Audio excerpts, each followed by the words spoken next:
Buenas noches a todos, que Dios les bendiga. Para mí ha sido una sorpresa que me ofrecieran hoy compartir la palabra. La verdad que es una responsabilidad ministrar hoy en La Buena Semilla, ya que yo fui uno de los que ayer disfrutemos de ese culto tan maravilloso que tuvimos, esa enseñanza por medio de José de Valladolid y de Josué, con esa maestría que fue un plato de 5 estrellas. Y la verdad que para mí hoy predicar al día siguiente de estos hombres de Dios pues me es una gran responsabilidad, pero me gusta ministrar así porque no estaba listo ni preparado. O sea, yo acabo de predicar hace unos momentos en la radio. Estamos haciendo radio, colaboramos con una emisora en Asturias y hacemos un programa dedicado para los presos en la prisión de Villabona. Y he terminado de predicar, estaba terminando de cenar cuando me han ofrecido ministrar. Entonces, como sé que es de Dios, sé que te va a hacer bien hoy la palabra. Hoy, bueno, mi hermano me ha dicho que cuando está en la presencia de Dios perdemos la noción del tiempo. Bueno, yo voy a intentar resumirles un estudio de 4 mensajes en un mensaje devocional, pero vamos a hacerlo hoy de una manera diferente, ya que tengo confianza con ustedes, que ya he predicado varias veces. Vamos a ministrar un mensaje de enseñanza. El carácter del mensaje va a ser escatológico, profético, histórico, pero a la vez vamos a intentar resumirlo todo de una manera devocional para que la gente que nos escucha nos pueda entender, porque lo que hoy yo quiero dejar claro es ubicarte en la fecha en la que estamos viviendo hoy día. ¿Qué tiempos son los que nosotros nos han tocado vivir? Y hoy en este presente 2017, terminando ya el primer mes del año, ¿realmente sabemos bajo qué tiempo estamos viviendo? Vamos a ir primeramente a la palabra. Hoy es de esos días que si quieres anotar y tienes cuaderno y bolígrafo y quieres anotar, por si te ayudan algunas notas, pues también vas a poder hacerlo. Por eso hoy vamos a intentar enseñar algo y edificar a la vez. Último libro de la Biblia, el libro de Apocalipsis. Nos vamos a ir al último capítulo de todos, que es el capítulo 22, y vamos a estar leyendo el verso 12. Apocalipsis capítulo 22, verso 12, dice así la palabra del Señor: He aquí, yo vengo pronto, y mi galardón conmigo, para recompensar a cada uno según sea su obra. Yo soy el Alfa y la Omega, el primero y el último, el principio y el fin. Bienaventurados los que lavan sus ropas, para tener derecho al árbol de la vida y entrar por las puertas en la ciudad. Que Dios bendiga su santa palabra en nuestros corazones. Miren, no hay duda ninguna que los tiempos en los que estamos nosotros viviendo, sin duda son los últimos tiempos. Cualquier persona coherente no podría discutir, después de lo que vamos a enseñar, de que realmente los tiempos en el que estamos viviendo son tiempos peligrosos, porque estamos viviendo los últimos tiempos. La información que vamos a sacar para demostrar esta gran verdad, el tiempo en el que estamos viviendo, que son los últimos tiempos, no la vamos a extraer de ningún libro secular. Miren, yo por ejemplo, en mi biblioteca, pues tengo muchos libros. Y a mí de vez en cuando, pues me gusta leer. En mi biblioteca tengo muchos libros, de todos. O sea, tengo libros, cuando un libro es mundialmente vendido, pues en las librerías lo catalogan como un bestseller. Es número 1 en ventas. Hay libros que son número 1 en ventas, que los sacan, incluso antes de sacarlos ya son bestsellers, ya han vendido millones de ejemplares. Cuando un libro es mundialmente vendido, se le cataloga de bestseller. Pero en la literatura hay libros que suben de nivel. Cuando un libro pasa de ser un bestseller, se convierte en un libro histórico.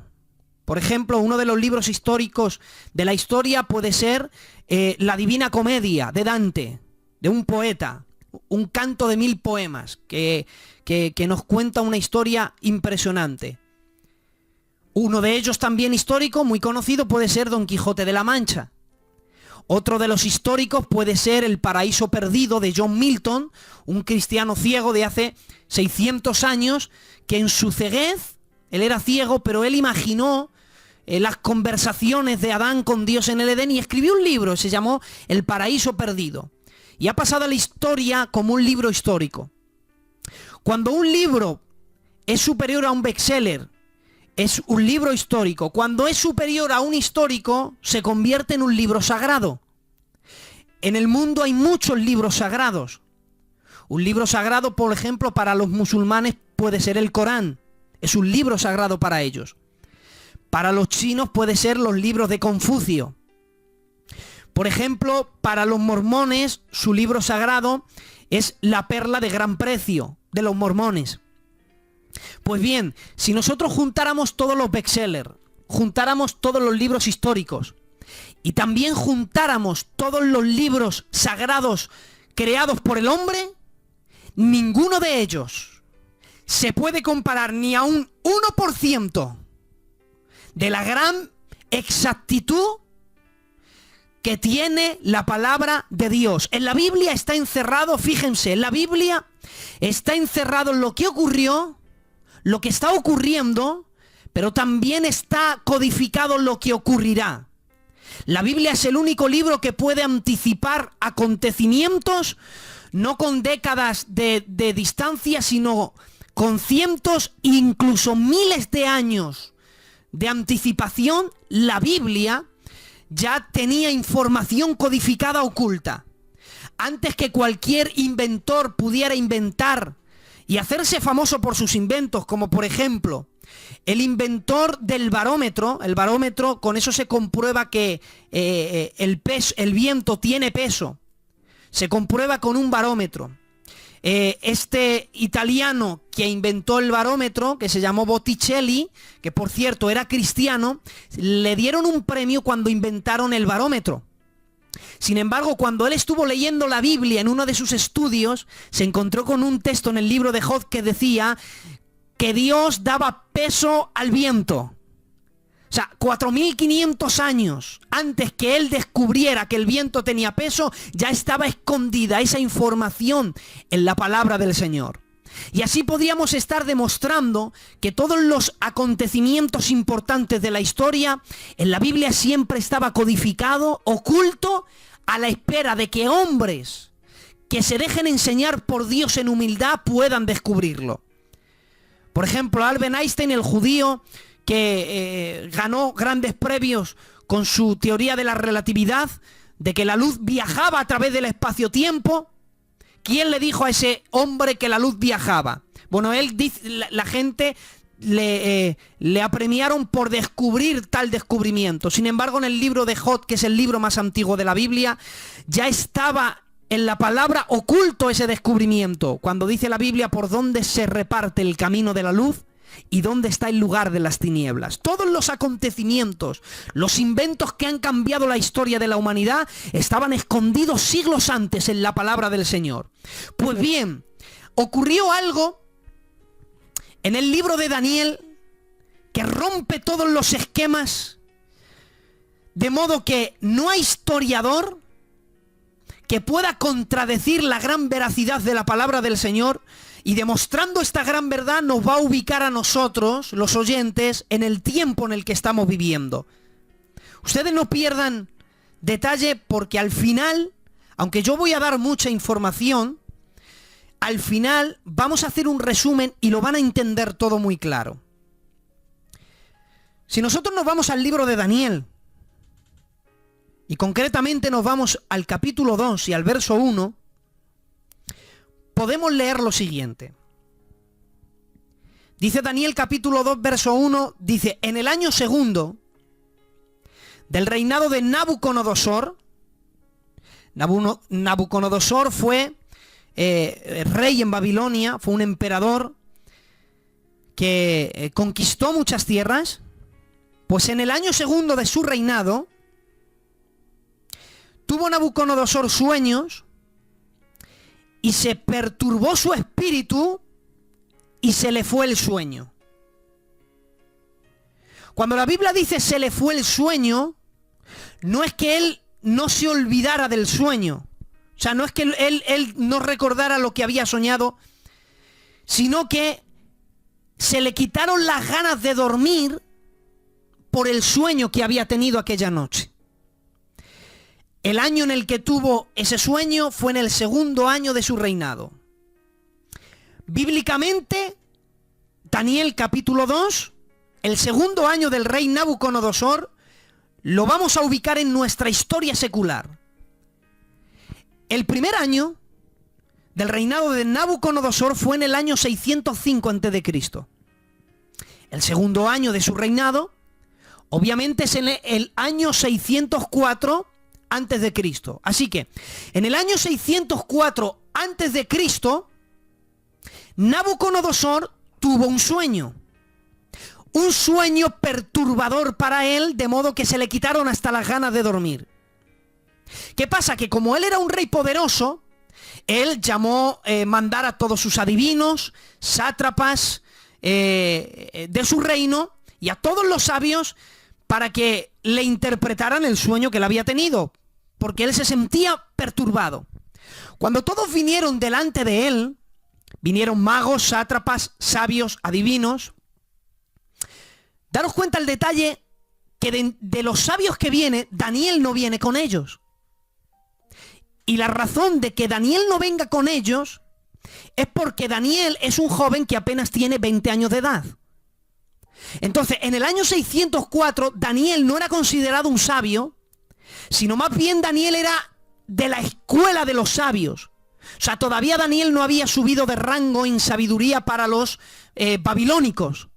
Por eso no le tenían como un rango superior. Por eso cuando el rey llamó a mandar a todos los sabios, Daniel no vino entre ellos.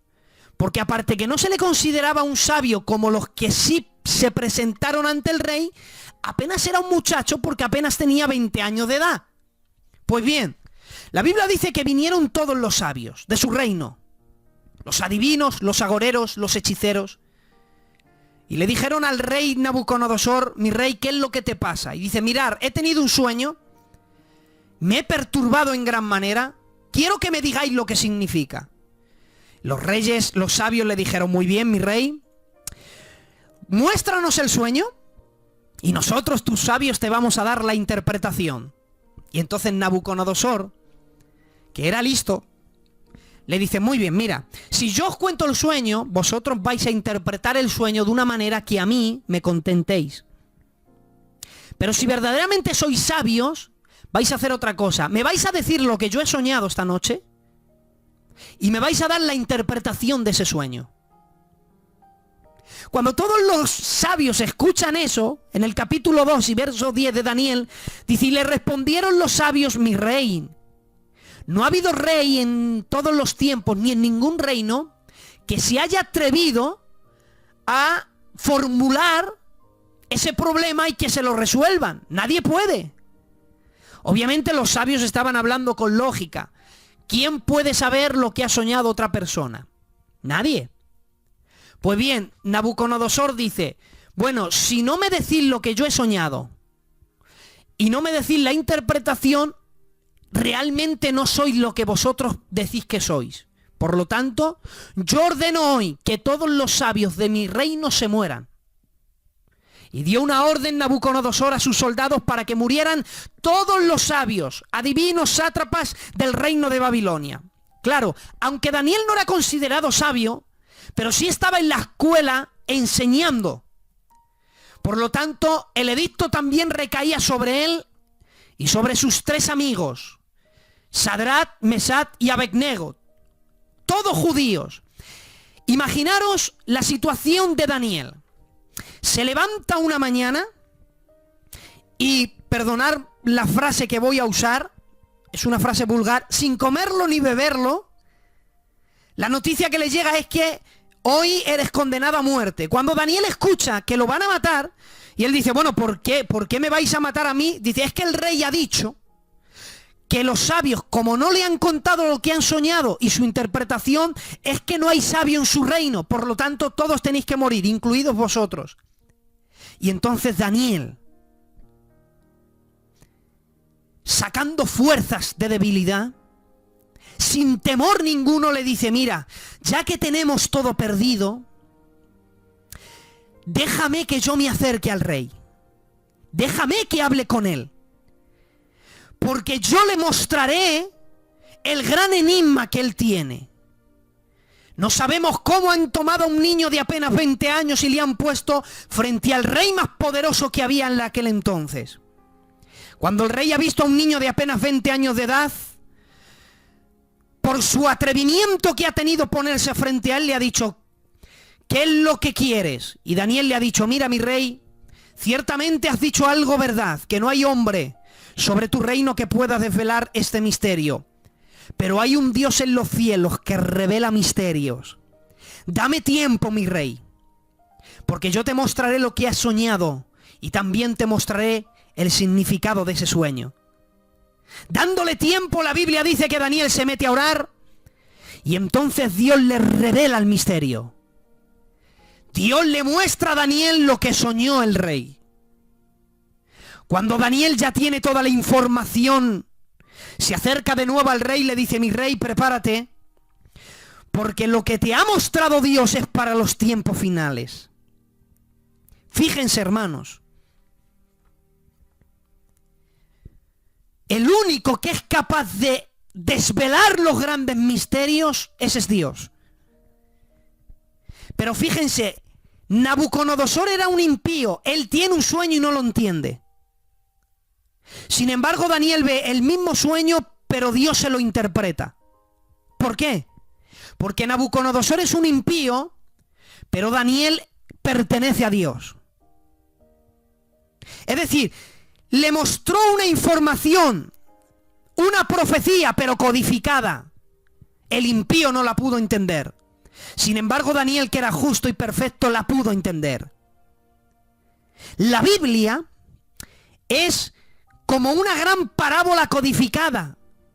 Y no cualquiera que viene a la Biblia la puede entender. Todos pueden leerla.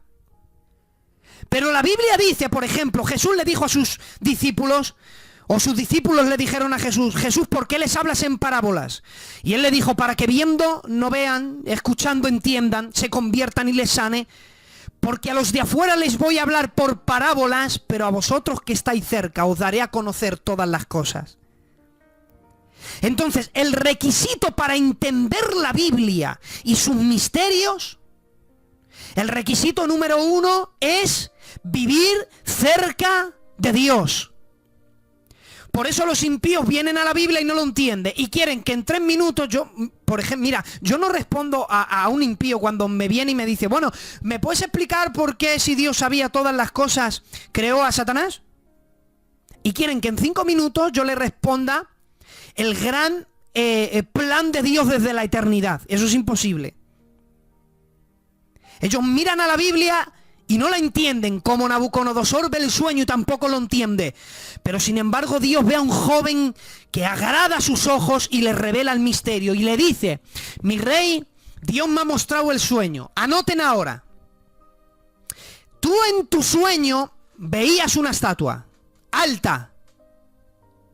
La estatua era de metales diferentes. La cabeza de la estatua era de oro fino. El pecho y los brazos eran de plata. El vientre y los muslos eran de bronce. Las piernas eran de hierro y los pies eran parte de hierro y parte de barro cocido. Cuando el rey Nabucodonosor escucha esto, no puede dar crédito a lo que está escuchando. Dios ha revelado lo que ha soñado aquella noche. Daniel es recompensado. Y ahí se queda. Quédense con eso. Esto sucede en el año 604 antes de Cristo. Daniel apenas tiene 20 años de edad. Pues bien, nosotros nos vamos al mismo libro, Daniel, pero esta vez nos vamos al capítulo 7. Y el capítulo 7 empieza: en el año primero del rey Belsasar, rey de Babilonia, tuvo Daniel sueños y visiones en su cabeza mientras dormía. Fíjense, en el capítulo 2 apenas tiene 20 años de edad. Del capítulo 2 al capítulo 7 han pasado 70 años. Es decir, que el joven que tenía 20 años ahora tiene cerca de 90. Ya no es un jovencito. Cuando tenía 20 años, le mostró Dios el sueño que había tenido aquel emperador. Una estatua con la cabeza de oro, el pecho y los brazos de plata, el vientre y los muslos de bronce, las piernas de hierro y los pies parte de hierro y parte de barro cocido, con 20 años. Se quedó ahí la información. 70 años después, cuando tiene cerca de 90 años Daniel una noche ve sueños y visiones. Y fíjense, dice la Biblia, y yo estaba frente al mar, dice Daniel. Vi que el viento agitaba el mar. Y empieza Daniel a ver bestias que suben del mar. Y dice, he aquí yo vi una bestia que salía del mar. Me fijé, se parecía a un león, pero tenía algo diferente. Es que tenía alas de águila. Yo le miré hasta que él fue puesto de pie y le fue dado corazón de hombre. Detrás de esa bestia surge otra. Dice, era semejante a un oso. Dice, andaba de un costado más que de otro. Y en su boca portaba 3 costillas entre sus dientes. Y se le dijo, devora mucha carne. Después de esta segunda bestia, dice Daniel, vi una tercera bestia. He aquí esta se parecía a un leopardo. Lo sorprendente es que tenía 4 cabezas. Y también tenía 4 alas. Dice, detrás de esta vi una bestia. Era espantosa y terrible. Fíjense ahora. Cuando Daniel tiene 20 años, le muestra lo que hemos mostrado de la estatua. Cuando tiene casi 90 años de edad, le muestra a Dios esa visión. Pues bien, las bestias que acabamos de describir simbolizan lo mismo que la estatua que le fue mostrada cuando tenía 20 años. Simbolizan lo mismo, pero 70 años después Dios le dio detalles minuciosos de lo que iba a ocurrir en el futuro. Miren, aquí lo van a entender ya. Aquí necesitaba daros esta introducción. Fíjense, la cabeza de oro de la estatua simboliza lo mismo que el león con alas. ¿Y qué simboliza? Simboliza el imperio de Babilonia. O sea, cuando tenía 20 años, le dijo, mi rey, tú eres esa cabeza de oro, es decir, el imperio de Babilonia. Cuando tiene 70 años, le muestra un león con alas, que también simboliza el imperio de Babilonia. Pero fíjense el detalle que Dios le da a Daniel con 90 años. Le dice, Daniel, mira que tiene en la espalda el león. Dice, son alas de águila. ¿Saben qué simbolizan las alas de águila? La Biblia dice que cuando el emperador de Babilonia, Nabucodonosor, entró en un orgullo tan grande que dijo que todo lo que tenía lo había conseguido gracias a su fuerza, la Biblia dice que Dios juzgó a aquel emperador. Y dice la Biblia que le tiraron durante 7 años al campo. Ningún hombre se acordó de él. La Biblia dice que le empezaron a crecer plumas de águila en su cuerpo. Por eso el león con alas, las alas son alas de águila. Le dijo Daniel: mira, tú ahora mismo estás viviendo bajo un imperio llamado Babilonia. Resulta que el emperador se va a volver loco. Le van a crecer incluso plumas de águila en su cuerpo. Se va a parecer a una bestia porque va a comer lo que comen los animales, hierba. Pero llegará un momento en que yo le devuelva la razón. ¿Y dónde vemos profetizado esto? Dice la Biblia: yo miré hasta que fue levantado del suelo y se le dio corazón de hombre. Dios le está mostrando detalles. Le dijo: mira, estás viviendo en Babilonia. El rey que está ahora se va a volver loco porque yo le voy a enjuiciar. Durante 7 años le voy a tirar como un animal. No le voy a permitir que levante la cabeza del suelo. Pero después de 7 años yo le voy a devolver la razón. Todo esto estaba profetizado oculto en la primera bestia. Pero fíjense, dice: detrás de esa vi otra. Es el oso que anda de un costado más que de otro. El oso simboliza lo mismo que el pecho y los brazos de plata. Y fíjense los detalles de la Biblia. Detrás del imperio de Babilonia, le dijo: mi rey, después de ti, después de Babilonia, viene otro reino inferior. Por eso es que de oro pasamos a plata.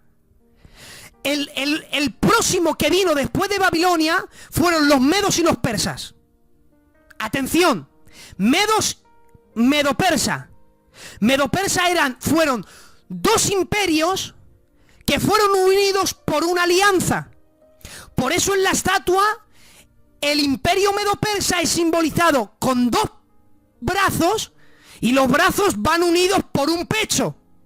Es decir, que Dios le está dando detalles del futuro. Le dijo: detrás de Babilonia vienen los medos y los persas. Este imperio son 2 imperios unidos por una alianza. Y ocurrió. 70 años después le dice: pero espérate, que te voy a dar detalles del imperio medo-persa. Dice: vi al oso, se alzaba de un costado más que de otro. Es que los medos sometieron a los persas. Por eso es que se alzaba de un costado más que de otro. Le dijo: fíjate en su boca. Dice: he aquí que había 3 costillas entre sus dientes.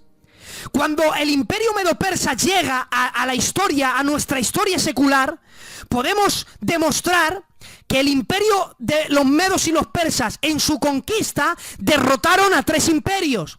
Derrotaron al imperio de Babilonia, derrotaron al imperio Egipto y derrotaron también a Libia. Fíjense, Dios le está dando detalles del futuro.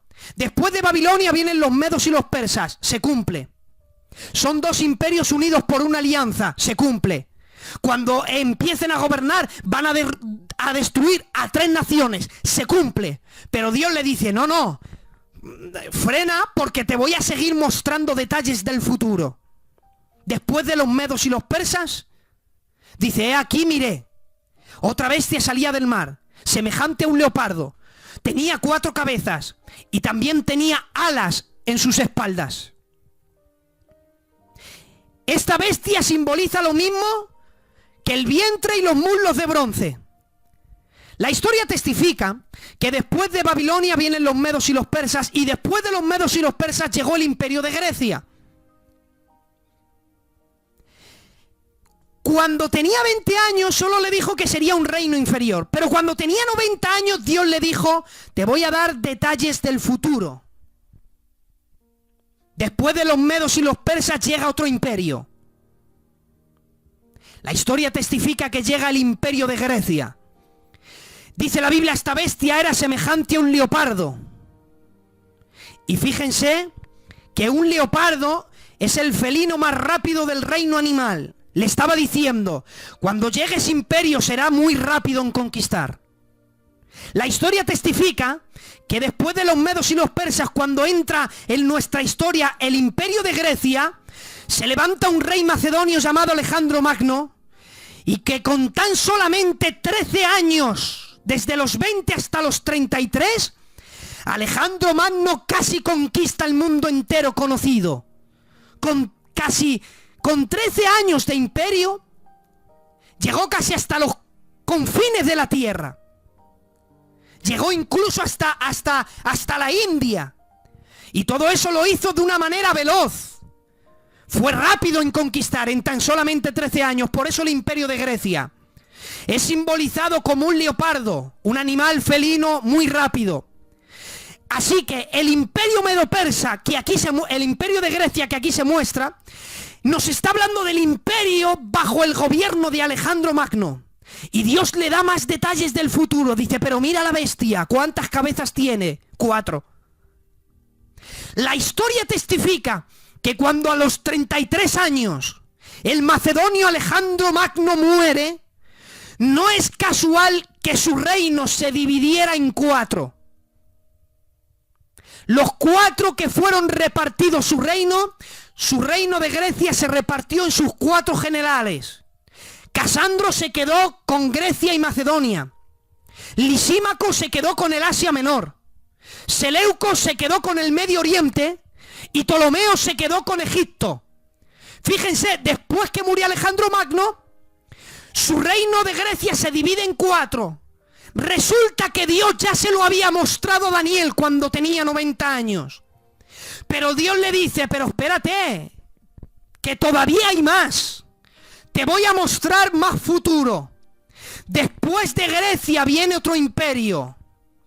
Cuando tenía 20 años únicamente le mostró 2 piernas de hierro. La historia testifica que después del imperio de Grecia llega el imperio de Roma. No es casual, mis amados, que en la estatua el imperio de Roma esté simbolizado con 2 piernas. ¿Por qué? Porque resulta que en el año 311, si no me equivoco, un 3 de diciembre, a los 67 años, cuando el emperador Diocleciano muere, su reino, el imperio de Roma, se divide en 2. Por eso en la estatua, Roma está simbolizado en 2 piernas. Porque cuando el imperio romano vino, se dividió en 2. En sus 2 hijos. Arcadio fue emperador de Oriente y Honorio fue emperador de Occidente. Fíjate que Dios le está mostrando detalles minuciosos, y todos a lo largo de la historia han testificado que la Biblia tenía la razón. Pero cuando tiene 90 años le dice, pero te voy a dar más detalles del imperio de Roma. Dice, aquí vi salir una bestia, era terrible, espantosa. Pisoteaba, desmenuzaba todo. Fíjense, hermanos, que cuando le muestra Babilonia se parece a un león. Cuando le habla de los medos y los persas, se parece a un oso. Cuando le habla de Grecia, se parece a un leopardo. Pero cuando habla de Roma, no encuentra animal. Y Daniel dice, si yo tuviera que compararle con un animal, no hay animal en la tierra que pueda comparar a este imperio. Lo único que puedo decir, lo que veo, es una bestia terrible y espantosa. Y la bestia terrible y espantosa, la historia testifica que como el imperio romano no hubo un imperio más bestial que él. Un imperio que dice, todo lo pisoteaba y lo desmenuzaba.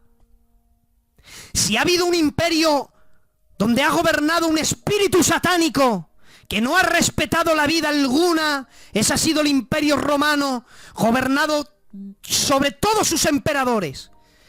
Para hablar de alguna de las barbaridades de sus emperadores, vemos al emperador Nerón, que para que se le vieran las flores del jardín por la noche desde su terraza, tomaba cristianos y los ponía en una estaca y los prendía a fuego en aceite.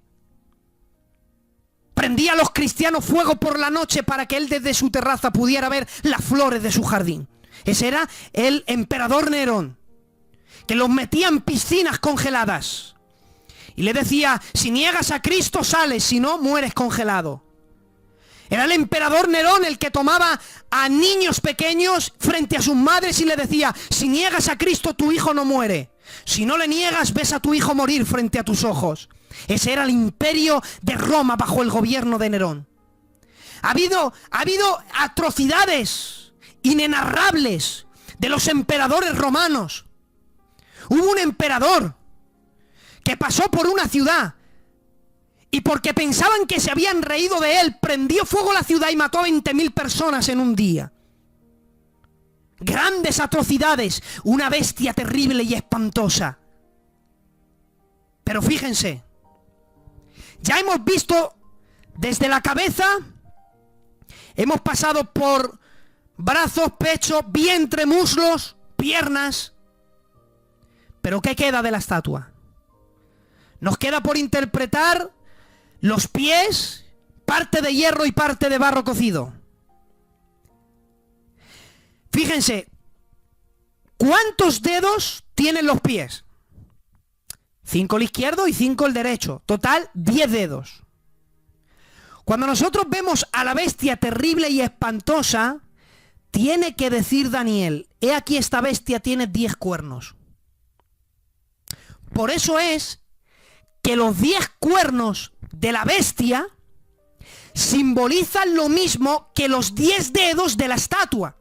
Entonces, cuando nosotros empezamos a estudiar la Biblia, vemos que todo encaja como un puzzle. Y bien, Eugenio, ¿qué simbolizan los 10 dedos? Por lo tanto, ¿qué simbolizan los 10 cuernos de la bestia? Daniel capítulo 2, verso 42.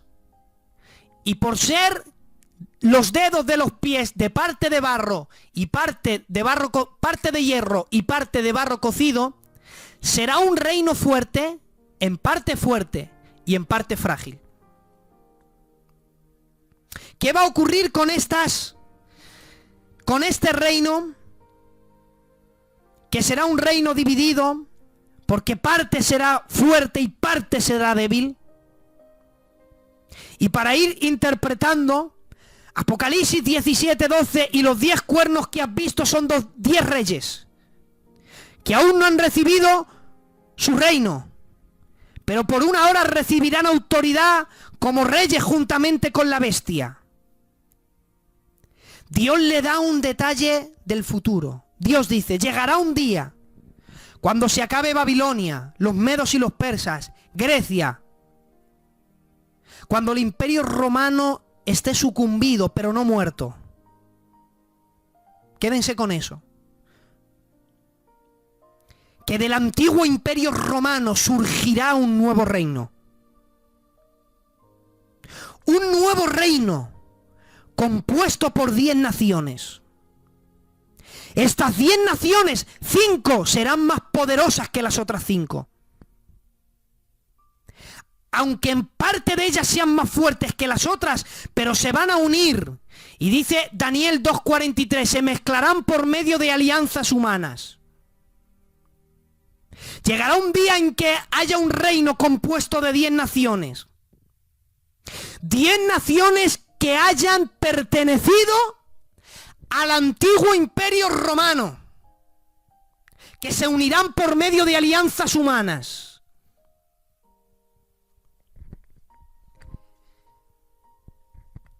Lo que hemos visto de la estatua se ha cumplido, todo, a falta de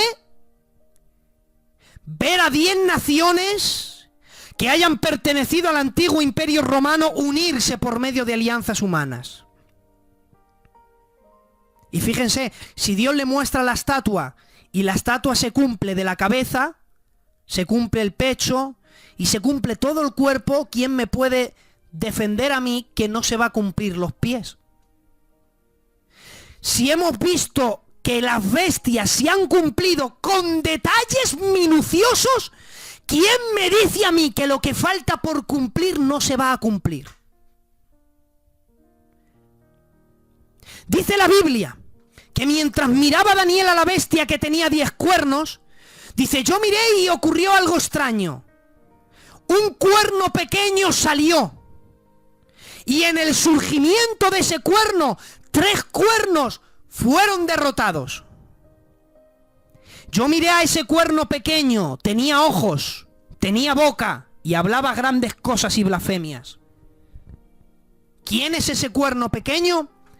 Ese cuerno pequeño es un personaje que la Biblia lo muestra como el anticristo. Dijo Dios, llegará un día que 10 naciones que hayan pertenecido al antiguo imperio romano se unan por medio de alianzas humanas. Cuando estén unidas, resulta que de ellas se va a levantar un personaje que el mundo conocerá como el anticristo. En el surgimiento hay 3 naciones que no quieren que surja. ¿Y qué es lo que hace el anticristo? Las derrota. Por eso 3 cuernos son arrancados de la cabeza de la bestia. Y se queda él gobernando. El gobierno del anticristo es el gobierno satánico más fuerte que el mundo entero va a conocer. Fíjense, el gobierno del anticristo está simbolizado en Apocalipsis capítulo 13 en la bestia que sube del abismo. Dice la Biblia que cuando Juan miró una bestia que salía del abismo, capten el detalle, dice era semejante a un león y a un leopardo y a un oso, pero era una bestia terrible. No sé si han captado la idea. El gobierno del anticristo reúne en un solo gobierno todas las crueldades de los 4 imperios anteriores. Se parece a un león como Babilonia, a un oso como los medos y los persas, a un leopardo como Grecia, una bestia como Roma. Reúne toda la crueldad de todos los imperios y encontrarás el gobierno del anticristo, el anticristo gobernando un personaje, un líder político que va a hablar blasfemias, convencerá al mundo entero. Digo yo, si todo lo que hemos dicho de las bestias y de las estatuas se va a cumplir todo, ¿quién me puede defender a mí que lo que yo os acabo de decir no va a ocurrir? Pues bien, si se ha cumplido todo y solo falta por cumplirse esto, te tengo una noticia. Espero que tu corazón tiemble. Antes del surgimiento del anticristo, la iglesia del Señor es arrebatada. Y yo no sé si esto a ti te hace temblar, porque si todo lo que hemos visto de las bestias y de las estatuas se ha cumplido con detalles que Dios dijo, con miles de años de anticipación, te aseguro que lo que queda por cumplirse, se cumplirá. La cuestión es, ¿cuándo? Bueno, el rapto, en la época en la que estamos viviendo, puede ser inminente. Porque todas las profecías antes del rapto de la iglesia están cumplidas todas. Fíjense, para que ustedes me entiendan, yo espero que no sea canso. Si soy canso me mandas un WhatsApp, Willy, y me dice, para ya, y yo detengo. Fíjense, todas las profecías antes del rapto ya están todas cumplidas. En el año 1900, nosotros no podíamos haber predicado que Jesucristo venía en el rapto. ¿Por qué? Porque habían profecías que todavía tenían que cumplirse. Una de ellas es que Israel fuera nación. ¿Nacerá una nación en un solo día? Por cuanto Jacob tuvo dolores de parto, dio a luz sus hijos. O sea, la locura más grande para un ser humano, para las naciones, es que en un día naciera una nación. Menos aún una esparcida por los 4 rincones de la tierra. Pues la Biblia lo testificó y lo profetizó en el libro de Isaías. Y el 14 de mayo de 1948, las 5:45 de la madrugada, se cumplió la profecía dada por medio del Espíritu Santo en la boca de Isaías. En un solo día Israel fue nación. Cuando fue la nación, se estaba profetizado que Israel florecería. ¿Por qué? Porque Israel era un desierto. Y cuando llegaron en el año 1948, en el año 1950, los judíos hicieron lo que se considera la obra hidráulica más extraordinaria de todos los tiempos. Plantaron 6 millones de árboles. Crecieron de una manera súper rápida. Su crecimiento fue muy rápido.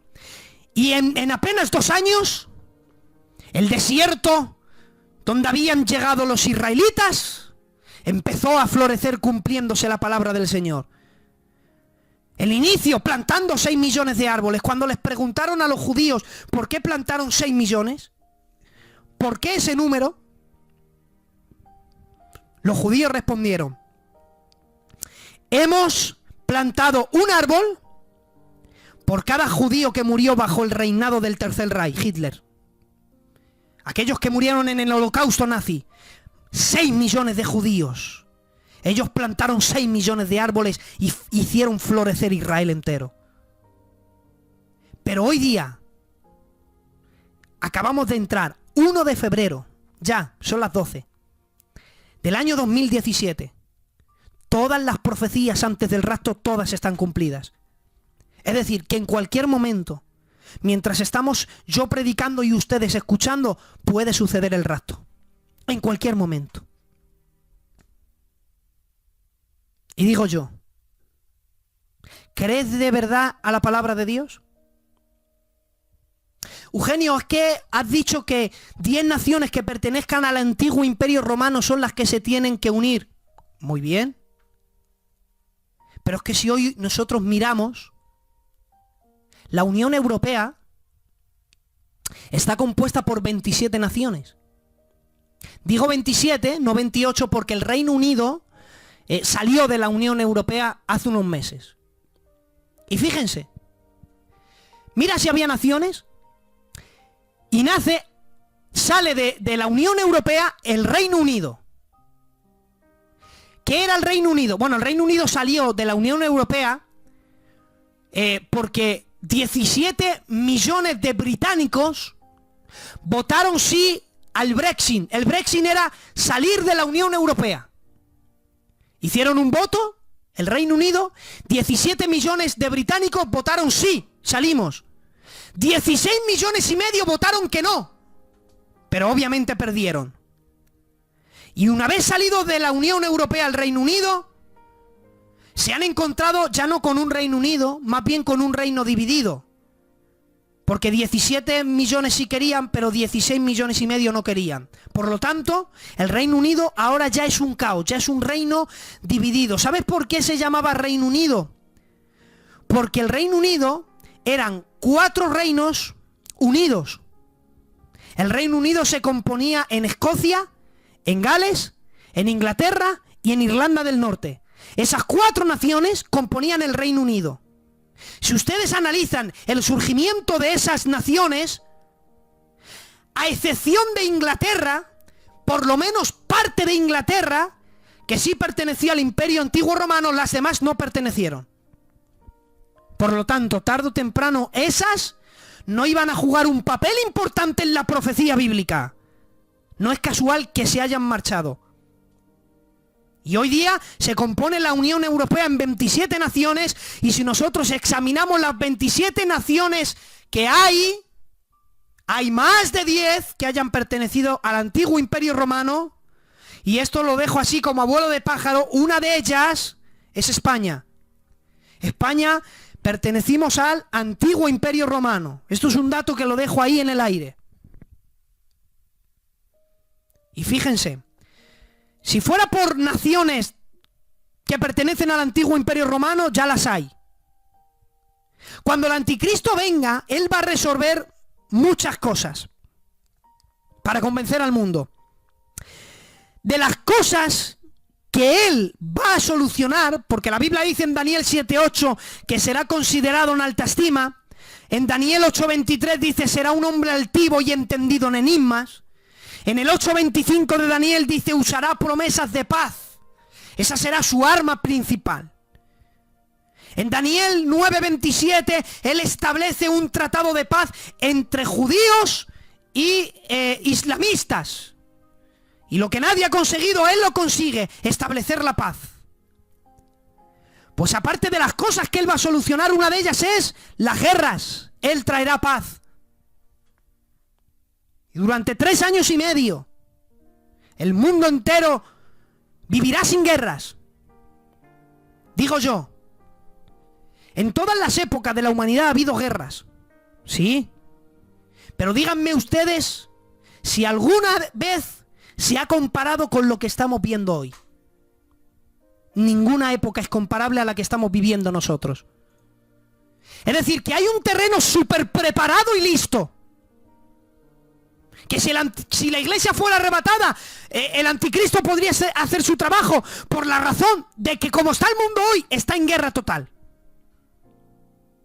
En todas las épocas ha habido crueles, pero ninguno como el imperio, ninguno como los musulmanes. Los musulmanes se dividen entre suníes y chiitas. Pues uno de ellos, por no entrar en esos temas, en ninguna época ha sufrido lo que está sufriendo el mundo bajo el ejército ISIS musulmán. Ninguno. En todas las épocas ha habido ejércitos crueles, ninguno como el ejército ISIS musulmán. Que crucifica niños de 12 años en las plazas por la razón de que ellos no niegan su fe. Yo ni veo imágenes, ni veo vídeos de decapitaciones y cosas de esas, hermanos. Yo os aconsejo de aquí que no lo veáis, eso ensucia la mente, hermanos. No deis lugar al diablo, no veáis esas cosas. Pero a mí me gusta leer, y yo he leído de esos. Si los hombres son crueles, más crueles son las mujeres, que hacen aberraciones inenarrables a mujeres embarazadas cristianas. Y no quiero mencionar detalles, porque no sé quién está escuchándome. No sé cuántas familias me están escuchando y quizás pueda que niños. Por ejemplo, el ejército ISIS, a los niños, sus hijos, los crían de pequeños. ¿Sabes cómo los entrenan? Los han entrenado a decapitar y a jugar fútbol con las cabezas cortadas. Para deshumanizarlos, quitarles todo valor de vida, que no tengan valor de vida. Fíjense que quien en los últimos tiempos, en la gran tribulación, el ejército que acompaña al anticristo será un ejército que decapite. Por eso la Biblia dice, vi las almas de los decapitados. El único ejército del planeta Tierra que decapita a sus captores se llama el ejército ISIS musulmán. La Biblia dice que en los últimos tiempos volverá el tráfico de almas. Y eso se está refiriendo al tráfico de humanos, vender personas. ¿Saben ustedes que el ejército ISIS trafica con personas? Yo tengo un dato que lo vi en una noticia, tuve que pararlo y hacer una fotografía. Un niño hasta 12 años vale 150 euros. Si es una niña con los ojos azules, 180. Hasta los 30 años valen 100 euros. Hasta los 40, 50 euros. De ahí para abajo los matan a todos. Trafican con humanos. Ese es el ejército que está hoy día aterrorizando al mundo entero. Hemos visto los atentados en el aeropuerto en Estambul, los atentados en Orlando, en Bélgica, en Francia, hermanos. Atentados. Están aterrorizando al mundo entero. En España quieren conquistar lo que ellos llaman el Al-Ándalus. Y toda la parte de Andalucía quieren conquistarla. Porque dicen que les pertenece a ellos. El mundo está preparado. Pero también el mundo hay un problema como las guerras y es la crisis económica. Bueno, la Biblia dice que el anticristo lo va a solucionar. ¿Y cómo? ¿Cómo va a solucionar el anticristo la crisis mundial que hay? Si fíjense, hasta hace poco el banco del mundo entero era Estados Unidos. ¿Ya no? Estados Unidos ya no es la potencia económica que era años atrás. ¿Sabes qué deuda tiene Estados Unidos? Fíjense, miren, para que usted se haga un cálculo. Si echaras un euro cada segundo, un segundo, otro segundo, otro euro, otro segundo, otro euro, en 250 años no pagarían la deuda que tiene Estados Unidos. Y era hasta hace poco el banco del mundo entero. O sea, la crisis mundial, miren, si pusiéramos todo el dinero junto en una mesa, la mitad de la mesa sería para el mundo entero y la otra mitad solo para China. China está arrasando con toda la economía. Pero llega el anticristo y soluciona la crisis. ¿Cómo? La Biblia dice que él sellará con una marca en las manos y en la frente. Y que nadie, fíjense, mira el detalle de la Biblia, ni ricos ni pobres podían comprar y vender. Que un pobre no pueda comprar, vale, no tiene dinero, pero es que los ricos tampoco pueden comprar si no tienen la marca. Es decir, que cuando llegue el gobierno del anticristo a solucionar la economía, los multimillonarios que tienen el dinero escondido, que no lo tienen en los bancos, que lo quemarán, porque para otra cosa no va a servir. Porque aunque tengan millones de dólares o millones de euros, no pueden comprar si no tienen la marca de la bestia. ¿Te das cuenta? Y esto no lo tomen como doctrina, pero sí como un dato interesante, lo que voy a decir. ¿Saben ustedes que en estos últimos tiempos se ha levantado una moneda que no es una moneda física sino electrónica? Una moneda que los banqueros la llaman Bitcoin. Es una moneda electrónica. Puedes ser rico y no tener un papel. Porque como todo va por medio de información, es un banco oculto en código binario. Un código binario son códigos de ceros y unos.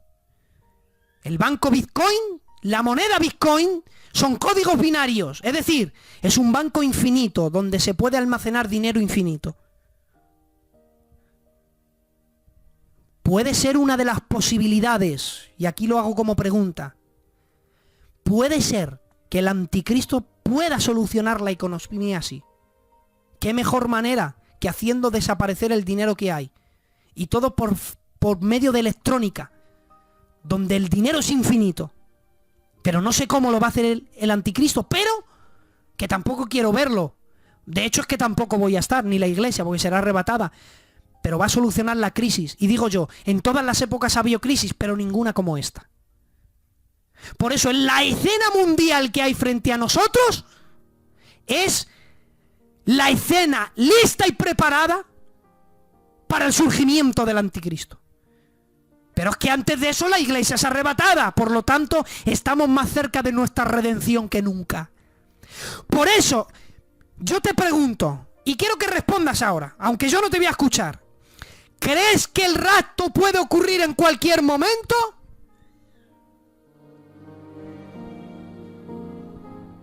Pues bien, si la respuesta ha sido que sí, ¿por qué no te reconcilias con la persona que no te hablas? Porque en enemistad no vas al cielo. ¿Por qué no dejas tus pecados que no has arreglado con Dios? Porque con tus pecados que no arreglas te vas al infierno. ¿Por qué sigues odiando, robando, estafando, mintiendo? ¿Por qué no te tomas el evangelio en serio en la vida cristiana? ¿Por qué hoy más que nunca no vives para que tu familia vea en ti el ejemplo, que mirando tu conducta ellos vayan al cielo y digan, quiero ser como él? ¿O cómo vives? De tal manera que dice, para ser como ese mejor ni me aproximo a una iglesia. ¿Y eres quien dices que crees en el rapto inminente? ¿Por cuánto tiempo hace la última vez que lloraste en la presencia de Dios por tus pecados? ¿O que oraste por tu familia? Si realmente creemos que el rapto es inminente, porque ya hemos dado pruebas desde el año 604 hasta el presente 2017, si verdaderamente lo crees, ¿por qué no te consagras? ¿Por qué no te tomas el evangelio en serio? Este es un estudio realmente, son 4 mensajes, bueno, serían 4 estudios. Si yo os diera detalles de cómo está el mundo, si yo te hablara de la España en la que vives, la gente conoce a los Illuminatis, que son una logia que controlan el Vaticano. Conocen los masones, son una logia que controlan la política. Pero alguien conoce al Club Bilderberg, la nueva sociedad secreta que gobierna el mundo. 57 personas. Algunas de ellas se conocen como la familia Rockefeller, la familia Rothschild, que son los banqueros del mundo actualmente, Bill Gates. Pero la gran mayoría de los que pertenecen al Club Bilderberg no salen ni por las televisiones. El mayor investigador en el Club Bilderberg, para hacer una comparación, dijo: mira, para que sepáis la gente poderosa que se mueve en ese club, Obama, cuando era presidente, dijo: Obama sería el chico de los cafés. Y fíjense, la gran mayoría no sale ni en las televisiones, pero controlan el mundo con una sola reunión al año en un hotel. Se llaman Club Bilderberg porque la primera reunión en el año 54 la hicieron en un hotel en Holanda llamado Bilderberg. Por eso se llaman Club Bilderberg. ¿Cómo nació el Club Bilderberg? ¿Cómo lo financiaron? Con el dinero de los nazis. Cuando cayó el imperio de los nazis, todo el dinero lo recaudaron para levantar ese imperio oculto. Y al día de hoy hay nazis ocultos dentro de ese club. Gobiernan el mundo. Te digo un dato que han influido en España sin que lo sepas. España nos quedemos boquiabiertos. Cuando una mañana nos levantamos, ponemos la televisión, sale el rey Juan Carlos y dice: abdico como rey. Y dejó el reino. Ya es hora de que mi hijo sea el rey. Eso fue, creo, un 2 de mayo. El 1 de mayo, el Club Bilderberg vino a España. Un día antes. Y le invitaron por primera vez a la reina Sofía. La invitaron. Fíjate, vino el rey y le dejaron en la puerta. No le dejaron ni entrar. Solamente llamaron a la reina. Yo no sé qué hablarían con la reina, que al día siguiente el rey dijo: fuera. El cambio de monarquía de nuestro país lo decidieron 130 personas tomando café una mañana en un hotel. ¿Y usted cree que vive en un mundo seguro? ¿Usted cree que está seguro? Si el cambio más importante de un país, como es el cambio de gobierno, han sido 130 personas las que lo han dictado y la gran mayoría ni los conocemos ni salen en las televisiones, ¿y crees que vives en un mundo seguro? Sin Dios estás perdido. Sin Dios no vas a ningún lado. Más que nunca, Maranata, Cristo viene. Científicamente está probado que un mensaje que dure más de 1 hora ya comenzamos a perder información. Así que como yo ya he llegado a 1 hora, yo lo dejo hasta aquí. Quizás en otro momento haya tiempo para seguir con este tema, pero quiero dejarlo hasta aquí. Pero quiero invitarte, por favor, que más que nunca te tomes en serio, que te hemos dado pruebas, escuchen, históricas, proféticas, detalles minuciosos, que rey vendrían, qué harían esos gobiernos, se dividirían, y no hemos entrado en detalles, pero hay más detalles incluso. Es decir, que todo lo que Dios dice se cumple, y lo que queda por cumplir se cumplirá. Por eso tómate más que nunca tu vida cristiana en serio. Gracias por aguantar a este pesado durante 1 hora. Espero haber sido claro porque me ha costado mucho sintetizar este estudio. Espero que haya crecido en vosotros un poco más de temor. Si ustedes lo han entendido y ha crecido un poco más de temor, créanme que hoy yo duermo en la gloria, porque ese es nuestro cometido: ministrar, que la gente nos entienda y que después de que nos entiendan predicando, la gente pueda mirar a Jesús y ser un poco más santos. Que Dios os bendiga, familia de la Buena Semilla. Gracias por invitarme. Un abrazo muy fuerte para todos.